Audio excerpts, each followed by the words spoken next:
My name is Danielle Dupuis, this is Ethan Brown, and we work at something called the Research Methodology Consulting Center here in CEHD. We'll talk about the center throughout and summarize it a little bit at the end.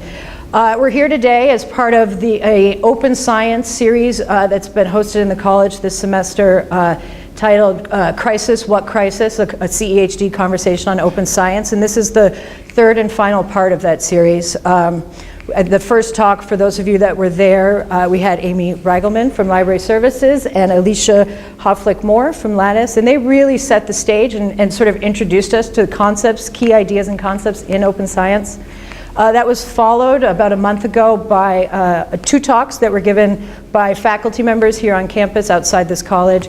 Kathleen Voss talked about a work that a large-scale replication study that she has co-led with a colleague, and all the kind of trials and tribulations that go along with really doing replication work. And then we heard from Alan Love in the psychology department. He is the director there of the Center for the Philosophy of Science, and thought he provided us with a really helpful reminder that science is hard, and that a failure to replicate is a natural part of the scientific process and may not necessarily be an indication of a crisis.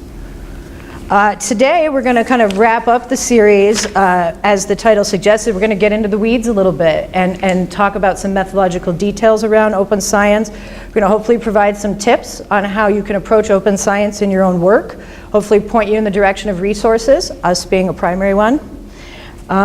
And really just sort of wrap up the series. We really want today to be a discussion to the extent possible. So the first two series questions were held till the end. We don't want you to feel compelled to do that. Please feel free to ask questions as we're going. If we have to cut our slide short, we're more than happy to do so in the spirit of a really good discussion. So hello everybody. We titled this talk Embracing Uncertainty. And part of the idea is when we're looking into the mirror of our data, trying to find the Prince Charming that's leading us to the great next scientific discovery, we may see this guy.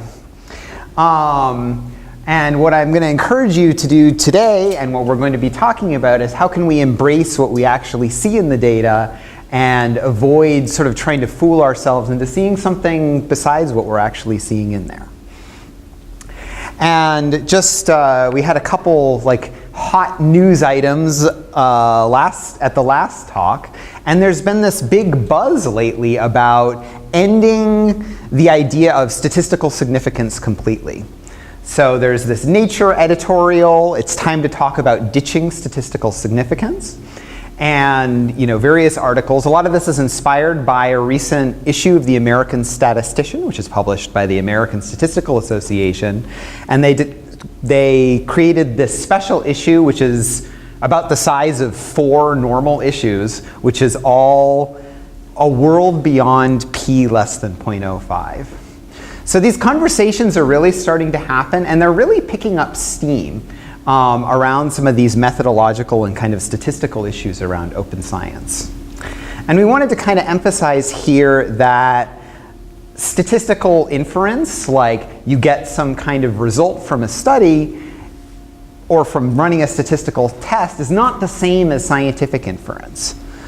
Scientific inference, when we actually want to draw a conclusion about the real world, I'm talking like a positivist here, so we take into account the background, the prior research, and all the methods that led up to it, to drawing a conclusion. And I'm bringing this up partially because Danielle and I don't consider ourselves statisticians, we consider ourselves methodologists. And we want to be there in the conversation from the details of the design and up into and including the statistical analysis and beyond that to drawing conclusions. And so as a resource within CEHD, we can help in any of these areas. So, and we'll talk about some of the details of how you can access our services later on. But one of my biggest recommendations is come to us early, come to us when you're designing the study. R.A. Fisher said that if you hire a statistician at the end of your study, all that they can usually tell you is what the experiment died of. So come to us early and we can help give your study more of a fighting chance. We also have a lot of expertise in assessment design specifically, so around creating surveys, scales, and tests, both the process of validating them, but also even writing items. We have a lot of experience at multiple levels of that process. We have a lot of experience, of course, in analysis as well. We have some specialty right now in education and especially in latent variable analysis. But we do a range of statistical techniques, and we're always trying to grow our knowledge kind of beyond where it is now. We can help you with dealing with some of the tools of analysis and the processes, actually doing the analysis and visualization, and this is a very important part, actually communicating and interpreting the results too. So a lot of advice I give in consultations is not actually, you should run a t-test here or something like that, but more like, maybe you could sequence your analyses like this, and then you could sort of flow this into your results section in this way. And one thing that we try to provide support that's practical to the situation that you're actually in, rather than just some in the sky, absolute best possible practice. So we know that there's many constraints on research, especially for solo faculty researchers and graduate students, on your resources, your background. So we're trying to give advice that's located within your exact setting. We kind of try to take a design approach to it, as how can we design a solution for this situation with its given constraints. So there's two themes we're going to be talking about today, some advice and tips and thoughts that we have around improving your research and supporting open science.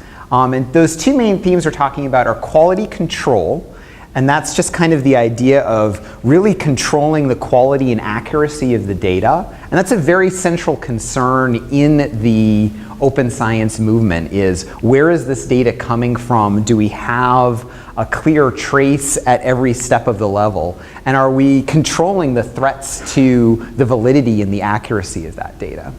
And then the other thing I'll talk about a little bit after Danielle talks about quality control is this idea of sort of managing our researcher degrees of freedom, so all the decisions we're making as we're analyzing and designing our study.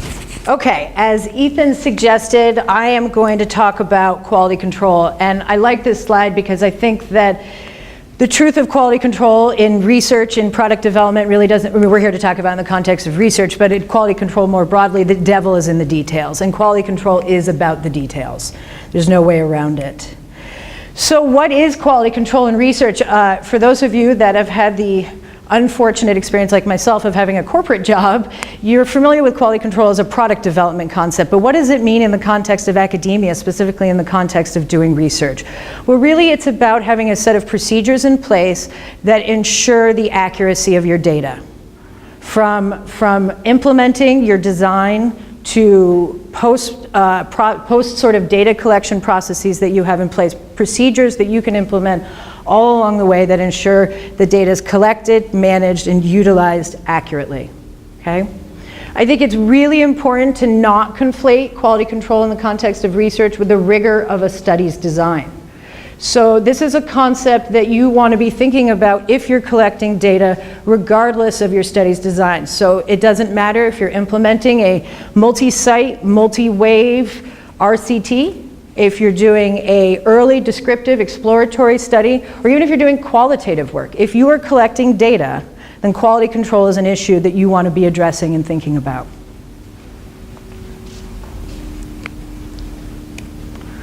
So how to go about approaching quality control in the context of research. We recommend a phased approach in the same way that research is conducted in phases. Quality control as a process or as a tool within the context of research is gonna pan out in phases. And perhaps not surprisingly, those phases are gonna parallel the research phases quite closely.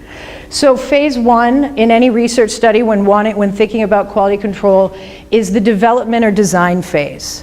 And development and design of what? Well, protocols. And protocols contain procedures. Procedures that you are going to implement to ensure, again, that your data is accurate, that it represents the participants, the constructs, the variables, the context, everything that you want it to represent.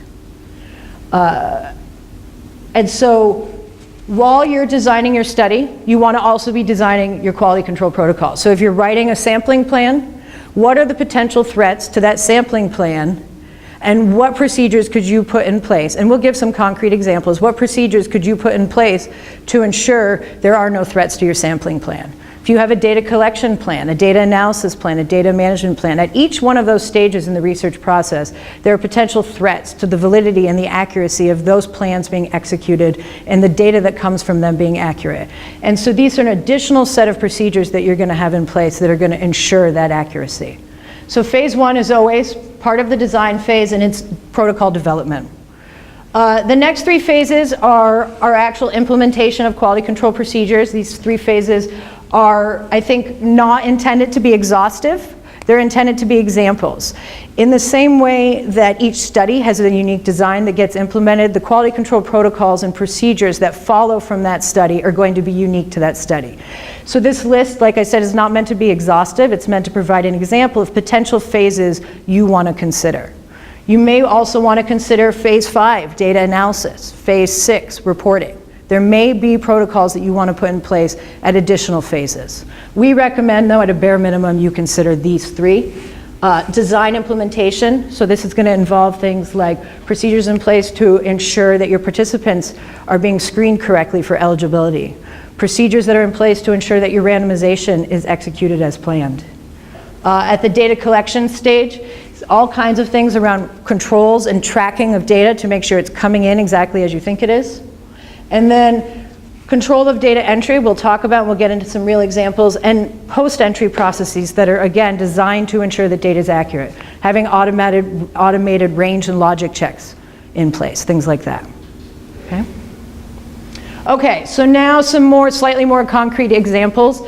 And again, this list is not meant to be exhaustive. It's just meant to be illustrative and to get a conversation started. So when you're implementing a study, what are some procedures that you want to have in place to control that implementation?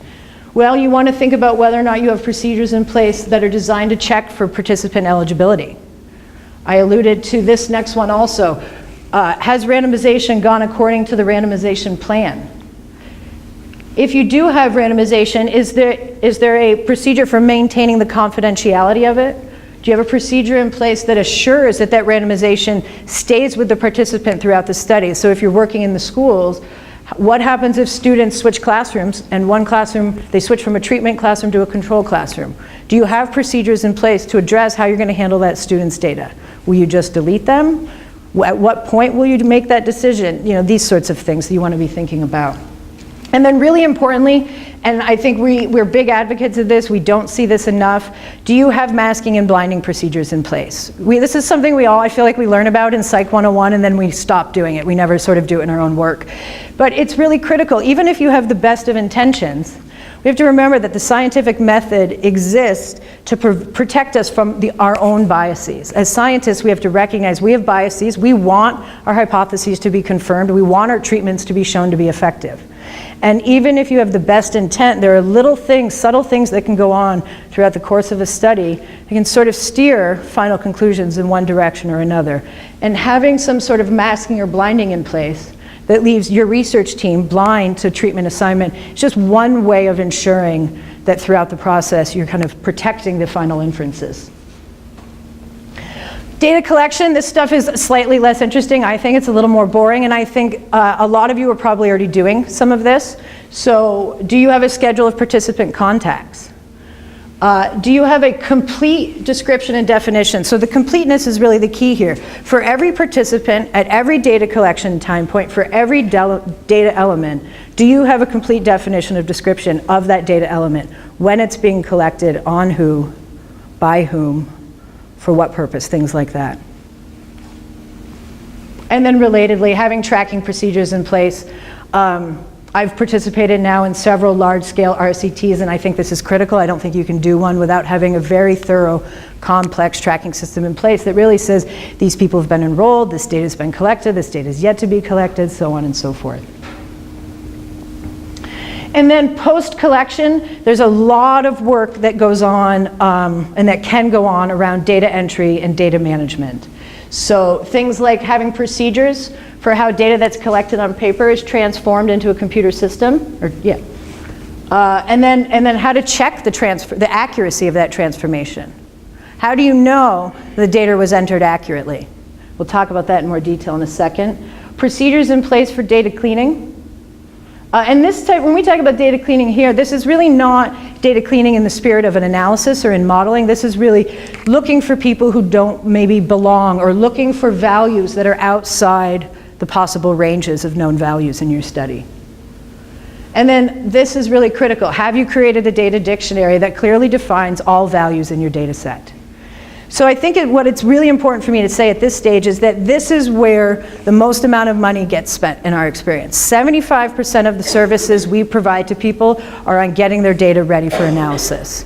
And so if you're a researcher who has limited funds and limited resources, this can be a major waste of resources, both in terms of time, but if you don't have the time to do it yourself, money, because then you're paying us or other people to do this work. And so this work is boring. It goes on behind the scenes. It's critical, expensive, and time intensive. And so the more procedures you can put in place at the design phase, the less of a drain this phase of research is going to be. And again, 75% of the work we do is in just cleaning and managing other people's data, because it's just not ready for analysis when it comes to us. People come to us and they say, here's our questions, here's our analysis, and we spend many, many hours getting it ready for analysis. And then, we'll go ahead to the next slide. I think this is so critical that we want to call out a few resources here on campus. In addition to ourselves, Library Services offers a tremendous amount of support in the world of data management. I think it's important that you're all aware of that, because these services are available to you. They have two key threads available to you as researchers. One is in creating data management plans. They have templates, they have sample plans, all kinds. Some of those sample plans are approved by some funders, is my understanding. Yeah, Amy's nodding yes. So there's a lot of resources around developing and creating your own data management plan. And then DRUM. For those of you who aren't aware of, there's something on campus called the Data Repository University of Minnesota. And this is a resource for documenting, archiving, and preserving your data digitally in perpetuity so that it's accurate, it's publicly available and accessible, and really kind of in the spirit of open science. So I think it's important to know that while we can help you, there are other people on campus that can help you too, and there's some really great resources available. So, and see Amy's here, I'm sure. She wouldn't mind talking to any of you further if you have some questions about it after. And just to add on to that about DRUM, it also means that your data is citable too. Which is important for the academics in the room, is that you can get citations from your data too, right, so that there's a way for people to cite that data. Yep, thank you, good point. Okay, so I just want to give a couple real examples, because I feel like we talk about quality control procedures, we talk about open science, this sort of what does it really look like on the ground? And so I just have two examples from real work we've done on real studies that I think just highlight the kind of things that you want to be thinking about. And so a few years ago, we joined a project, this was just I think it was a Goal 3 IES study, so a sort of an RCT, and when we looked at the data, we saw that each participant's group assignment to treatment or business unusual was embedded in their unique study ID.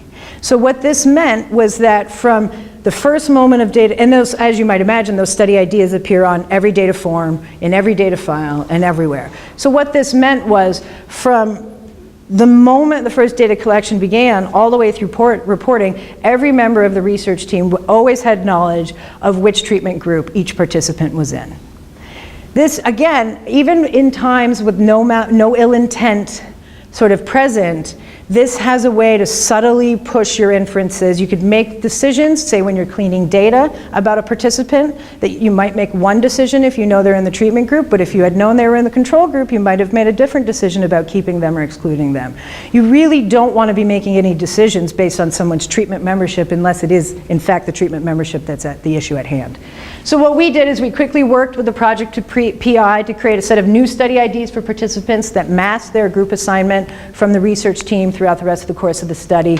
And as you might imagine, create a linking file that was only used in data analysis to reveal group assignment. So these are little things, it's just how you create your study ID. But these are the little things that have the potential to sort of push everything off track a little bit. So another example is, this is an example about data entry. So this was part of a large RCT. In this case, we had data that was collected on 3 measures, 1,200 students at 6 time points. So each measure had roughly, on average, 15 items. So I did the math. It's 324,000 cells that have to get entered from paper to computer. The odds of that going completely perfectly are quite low. In fact, there's a large literature out there on data entry. It's an issue that exists outside of research. I read statistics this morning that said upwards of 40% of the FBI's database contains data entry errors. So it's a major issue in corporate America. It has led to lots of litigation and money and all kinds of resources being wasted, really. So what did we do? In addition to developing a complex participant tracking system to track all of these measures across, because these students, as you might imagine, were in like 80 classrooms across 50 schools, and it's a lot of back and forth between the schools and us. But as far as data entry goes, we had 2 members of the research team independently enter all data, and then a 3rd member independently hand-corrected any inconsistencies. I'm sure lots of you have done this before. Having double entry is not unusual, but what I think is important to realize is that 30% of the cells had to be corrected. Right? This is a study. It just went on downstairs in the basement with EdSite grad students, people well trained in this study, and 30% of the cells represented data entry errors. Often, they're off by a single value. A 4 is a 5, or someone accidentally gets off by a single item, and every item's off by 1. I mean, there's common ways that this happens. It's just the reality of entering 324,000 cells twice. So, just some concrete examples. And now I'm going to turn it back over to Ethan. And I'll just say one thing to add on to that, which is if you're ever another thing that can happen in these, when managing these large data sets that's well before the analysis phase, is simply the way that you store things in Excel, if you are using Excel. Can really make a big difference to this. So if you're ever interested, just Google spreadsheet horror stories, and you can hear all sorts of blood-curdling tales that have been gathered from all over the world of companies losing huge reputations, getting fines, almost always because of copy and paste errors, especially any copy and pastes that involve formulas anywhere. It's probably not going to go well for you. So we're not there's a lot of resources at the library for how you kind of set up processes so that you kind of have a clear line from even when you first get it into the computer all the way to your analysis and those kind of data management plans. So I'm going to talk about another feature of quality control in a way, but it's sort of controlling ourselves, which is this idea of researcher degrees of freedom. So all of those little decisions that we make along the way that's kind of influence the way an outcome comes out. And as scientists, we want to know how can we avoid being fooled. And there's 2 ways we can be fooled that I'll talk about, one of which is we just like to see patterns and randomness. So if you look at the sky on a nice cloud, like not fully cloudy day, you'll see shapes up in the clouds. But those shapes are not intrinsically there. It's a projection. And so it's very easy for us to project what we want onto our data set. And then the other issue is getting fooled by ourselves and by our own kind of biases already. And so there's a few places where we commonly see this kind of bias creeping in. So one of them is just design. The way we even design a study, we have to think about whether we're biasing it one way or another. Probably many of you are already pretty familiar with how to avoid this kind of thing. One of my favorite examples is in pharmaceutical trials, sometimes they have what's called a non-inferiority trial, which is basically your pharmaceutical company puts out a drug, and you want to show it's not inferior to an existing established drug that's on the market. So a very easy way to get the result that you like from that non-inferiority trial is to have a low sample size. You just won't have enough power to tell whatever that difference is. And so that's just an obvious example of where bias can kind of creep all the way into the design. It's usually a bit more subtle than that.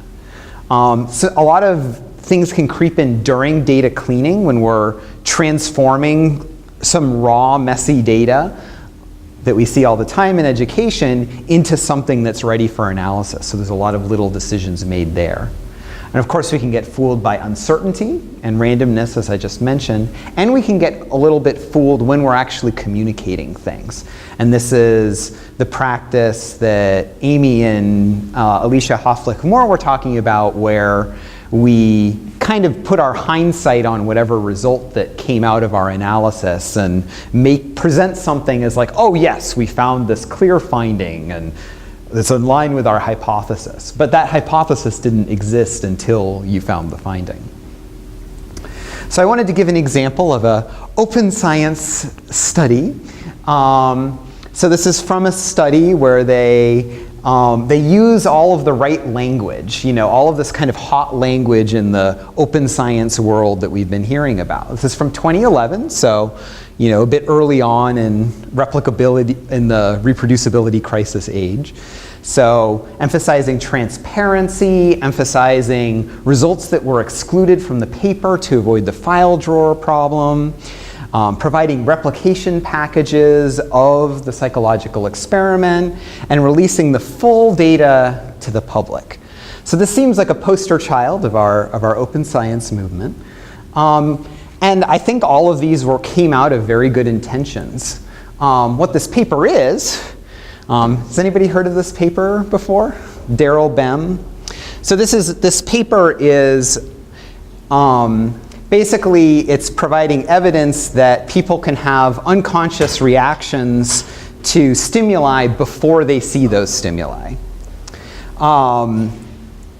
And that's part of the, he was trying to kind of assuage all those concerns about replications when he put out this paper. So of course this is a kind of controversial conclusion, that we can know things before they happen. It's not how we usually think of things in psychology.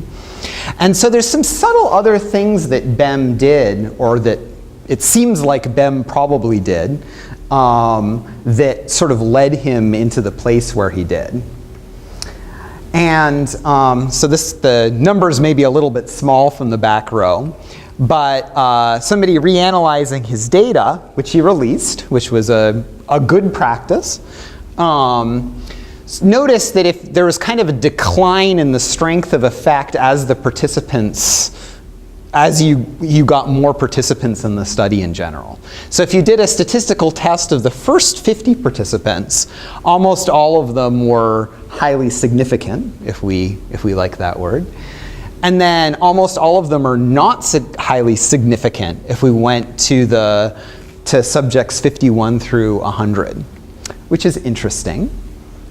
So part of what may have happened, and it sort of looks like this when you look through the data, it seems like what might have happened is Bem did a whole bunch of pilot studies simultaneously, because it took him 10 years of research to come up with these 9 experiments, which there's a lot of development and piloting and everything happening. And it seems like what he did is he took the pilot studies that happened to have really strong effect sizes, and those became these experiments. So, just by luck early on, he may have gotten a strong effect, and then he just kept on adding more participants, and it didn't completely erase that sort of by chance original effect. So that could be part of what's going on. I don't know much about parapsychology, so it could also be true that We can predict the future, but there is some evidence of kind of bringing together pilot and other studies. And that's this line we've been talking about a little bit between exploratory and confirmatory research. And so that's where a lot of this drive towards pre-registration and very clearly registering everything ahead of time kind of prevents this kind of like pasting together different things and getting a specific result. Another sort of brief comment I want to make is that what we call data cleaning is not a content-free or value-free step. There's a lot of judgments and values and everything that get embedded in the way that we clean our data. So I'm working on a project where I'm calculating, they're interested in this variable continuous enrollment until completion in a post-secondary institution. So were they enrolled from their freshman all the way through their senior years with no breaks? But I get this messy enrollment file that just has a bunch of dates in it. I code those into fall and spring based on what intuitively makes sense to me as what a fall and spring date would look like. But these are a bunch of different institutions. Some of them may be on trimester systems. They're all on different systems. I don't know the names of the colleges even. And then I had to merge several data sets together. And then I had to filter those to match another data set of completion data. And then after I did all of that manual manipulation, then I determined whether everything up until the completion date was continuous. So all my point is here is there's a lot of like value judgments and arbitrary decisions that are coming as I'm making these choices. And so that's where a lot of this drive towards transparency and reproducibility come in. I could define this in a lot of different ways to lead towards different conclusions. And it's important to be very kind of upfront about the decisions you're making as you're going through that. So we can do a little exercise, a little statistics exercise for everybody. So I'm going to be talking about this issue of how we understand uncertainty. And no one in Jeff's class, if they're here, is allowed to respond. So there's a hospital, there's a town where there's 2 hospitals, one of which has 15 babies born in the hospital every day, and the other one has 45 babies born in the hospital every day. So, as you know, about 50% of babies are boys.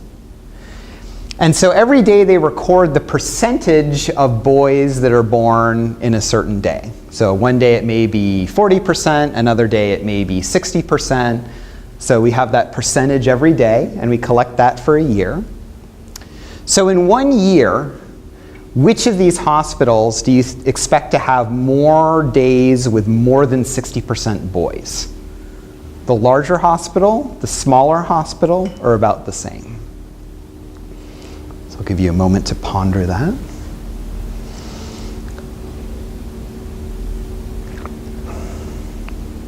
I'm a statistics teacher, so I have to sneak this in somehow. All right, so how many people think the larger hospital? Crickets. Okay. How many of you think the smaller hospital? About 6, 7? Okay. And how many of you think about the same in the larger and smaller hospital? Okay. So I've got about equal for smaller hospital and about the same. And this is a group of really smart people.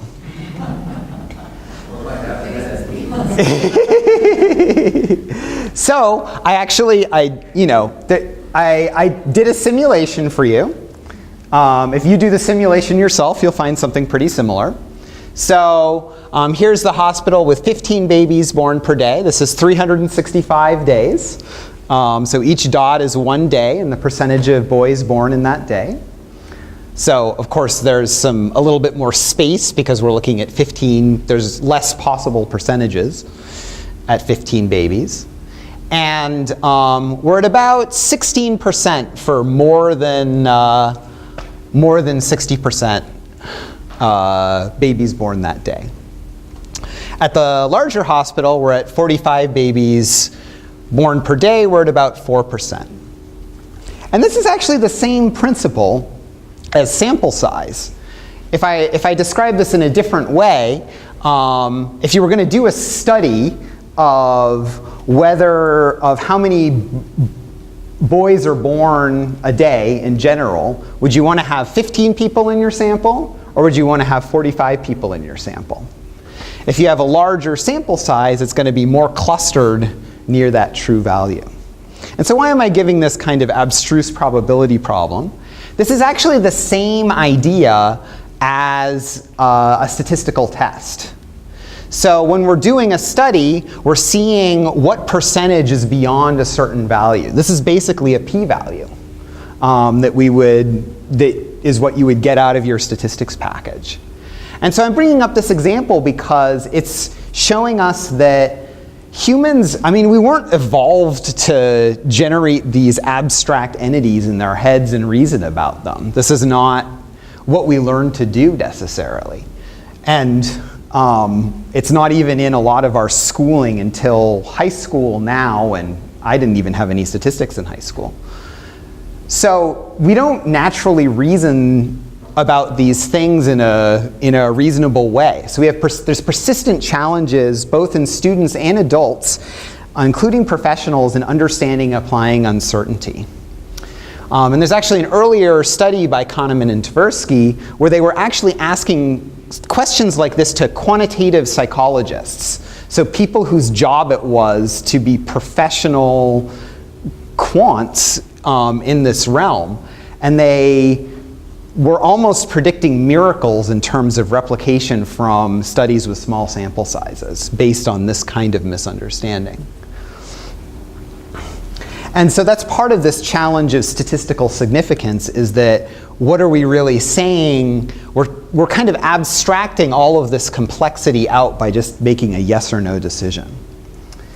And that's where some of this impetus about this movement against statistical significance is coming from.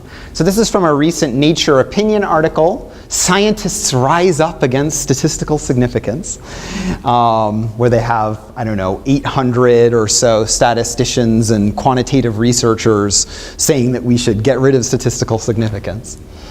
And they give an example of two studies, these are based on real studies, where one of them they had a significant study. These are confidence intervals, and this is kind of zero, no effect, where they found a statistically significant result. And another study where they found the same effect size, and it was a non-statistically significant result. And they described those studies as finding contradictory results and tried to explain, why that might be. But there's nothing actually contradictory about the study. It's just one has more uncertainty than the other. There's this quote from that American statistician issue that authors are strongly discouraged from continuing this never justified practice that originated from confusions in the early history of modern statistics. And so I just want to emphasize that reproducing a study doesn't mean reproducing a p-value or a significance test, because those are relatively unreliable unless you have fairly large sample sizes. And there's this nice acronym, ATOM, for guiding us on what we can do instead, which is accept uncertainty. And so find ways of understanding that uncertainty is there and in our results, and we're not eliminating it by using statistics. Be thoughtful, which is sort of thinking through the implications, especially the scientific implications of our study. Being open, which is part of the theme of this whole series, which is being transparent about what we've done and what it means. And modest, knowing that even the ways we try to quantify uncertainty are probably wrong. Mike Harwell down in our department, he'll always ask at the beginning of the class, I was like, well, what do we know about this p-value? And he'll just be like, well, it's wrong. That's one thing that I definitely know about this p-value, is that it's wrong. Now, there's some very radical proposals in this issue, some of which mean going into Bayesian madness, but we don't necessarily need to do that. There's some moderate steps we can take to think about this. One idea that I like is provide p-values for a couple different hypotheses. So if there's a certain size of effect that would be the minimum that would be actually practically or clinically significant, say if you're doing a reading improvement and you're trying some new thing and the best available alternative already improves reading by a certain effect size. So why not test that hypothesis too and provide a p-value against that minimally clinically significant thing? You have to kind of plan ahead and calculate that ahead of time before your study. But it helps you calibrate and see multiple p-values and not just say kind of yes or no. Of course, interpret results in light of all available evidence. I'm sure you're doing that. There's a suggestion to think about confidence intervals as compatibility intervals. So instead of this vague concept of confidence, which doesn't really have a very straightforward interpretation, something about repeating a procedure over the time, and yeah, I can't even define a confidence interval. But if we think about it as these are values that are relatively compatible with what we would actually, with our data. These are values of the true parameter that are compatible with what we see. So if we have, if 16 is a very fundable, powerful effect, we have a confidence interval from 4 to 18, and 16 is some important value, we could say, well, 16 is toward the edge of our confidence interval, but it is relatively compatible with the data that we have so far. However, relatively minor effects like 5 are also compatible with our data. So really invite the reader into that confidence interval. And then one thing that we've been talking about repeatedly is to separate those exploratory and confirmatory stages and be just very explicit about which is which. And I think Kathleen Voss has an extremely high standard of how they were doing that in their research, but there are much more accessible standards even for solo researchers. And so I just want to close out this little section by, Fisher, the inventor of the p-value. No scientific worker has a fixed level of significance at which, from year to year and in all circumstances, he or she or they rejects hypothesis. He rather gives his mind to each particular case in the light of his evidence and his ideas. So I'm not proposing anything necessarily new. And I also just want to emphasize again, I'm putting forth some strong ideas here, but we're here as consultants to help you wherever you're at and to kind of support the best research in your specific context. But we just want to hold out some of those ideals a little bit for you a bit. People come to consultations with different levels of preparation, and the more prepared you come as the consultee, then the better use is made of our time. And so I think it's really important to clarify your purpose before coming to see us. Sending us any materials and data, if you're going to send us data, please do securely. Please make sure it's de-identified and it fits within your IRB protocols. It's like probably 100. Yeah, we get sent a lot of data we shouldn't, and we delete a lot of data and ask it to to come back in a more secure way. So just be thinking about that.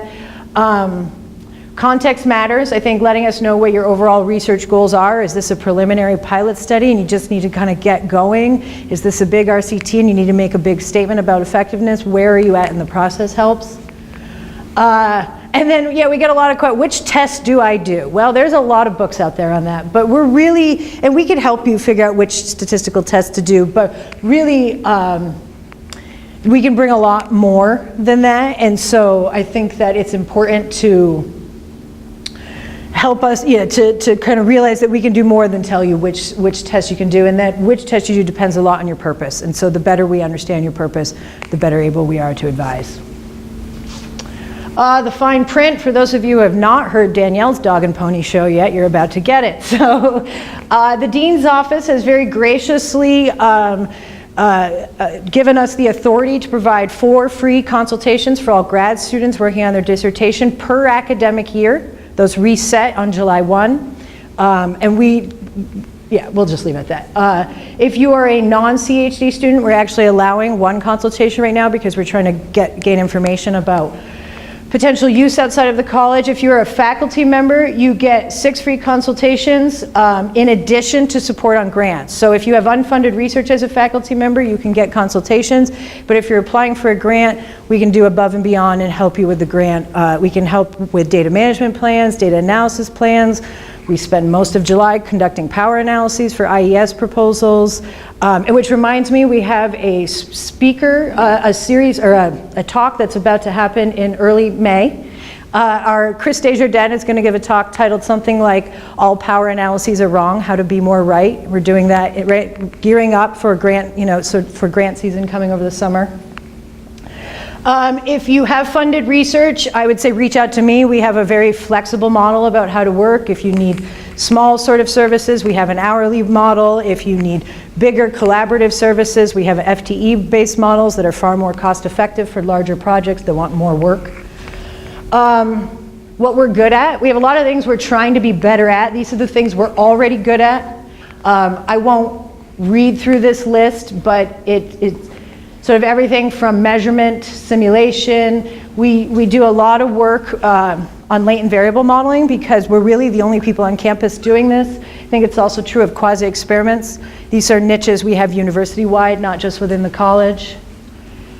We have a lot of work, a lot of expertise in computing and data visualization, producing reproducibility workflows, and we're working on like pipeline packages in R. And then as we insinuated, we spend a lot of time managing and wrangling data for people, most of our time. We'd love to be involved in design more. And then, how to get a hold of us. We do have a website. If you just Google CEHD research, I noticed today we came up 3rd in Google. Moving our way up. You can always reach out to me directly. I don't know if I said this at the beginning, but I'm the director of RMCC, and so I'm your quickest way to us. And we are physically located on the St. Paul campus, which is very good for our friends in social work and family social science, not so good for our friends in ed psych, but we have floating spaces over here that we all use, and so we can be available on both campuses. And then our friends on campus. Lattice is a shop very similar to ours in CLA. This is basically what used to be called the Stat Consulting Center. It's been renamed URSA. And so if you're looking for really, really kind of theoretical, non-applied statistical support, they could help you. As I've mentioned several times, libraries is a great resource. And DASH, do you want to say something about DASH? You know it better than me. So DASH is this kind of umbrella entity. It's organized by the libraries. It has something to do with digital humanities in the title, but don't get totally thrown off by that. Basically, DASH is kind of an umbrella organization that provides support with almost anything around technology and research or teaching. So you can just contact them for a lot of related things, and they'll get you to the right people. I do want to emphasize it's a little bewildering, all of the support that's provided at the university, and we totally recognize that. We're your folks in CEHD. If you have a need, even if it may fall outside of the fine print that I put up there, just contact us. We'll try to get you where you need to go. We'll try to connect you with the services that you want. So I just want to... Yeah, we can help you navigate the many, many centers and offices on this campus that do similar things. Okay. So we're sort of your front line, and if you need someone beyond us, we'll know how to direct you. But you're obviously welcome to go to them without us, but we can help you with that also.